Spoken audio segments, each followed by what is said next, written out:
Hi everybody. In today's video, I'm going to teach you how to repair a pool timer.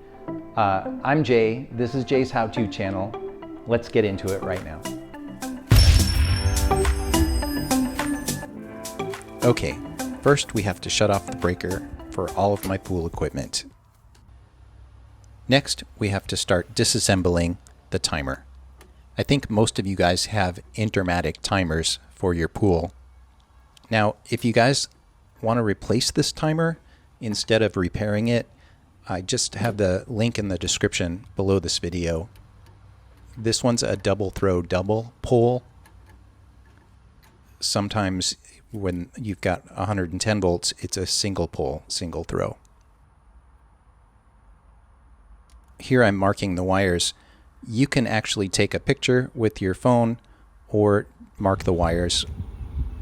Here's red, number 1, black and number 2, and then red, black, and number 2. Okay, let's speed this up for you guys.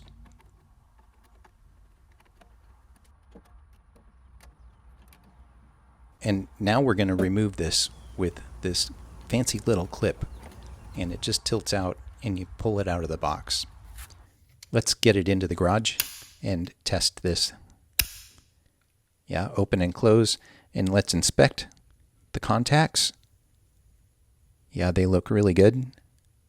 And then this one looks really good too. Okay, we're going to remove this motor off the back. You want to be very specific with the part numbers. When you order this motor, you want to make sure that you get the proper voltage. It's either 110 volts or this one is 220 volts. Again, I've got a link in the description for this little motor from my Amazon affiliate link. I'll list each one either 110 volts or 220 volts. Yeah, this little motor looks like it got wet. So here I'm removing the insulator and moving it over to the other motor. Let's get these wires connected and this motor installed. Now, if you guys want to know how long to run the timer for, that varies along with your pool size. I've got a link for another video, how to calculate your pool size, or an info card in the upper right hand corner.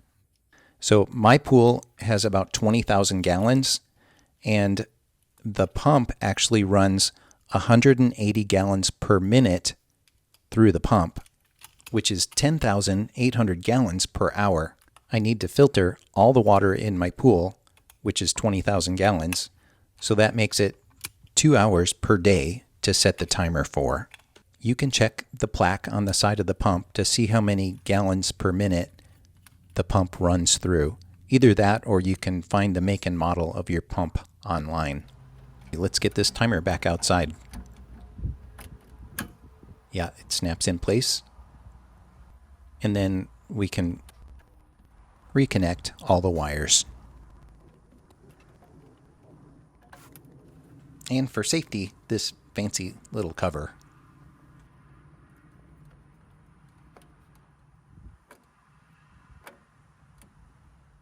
Make sure this is off, and then come back to the breaker.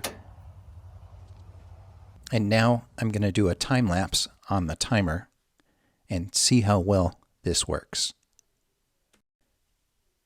Oh, look at it go.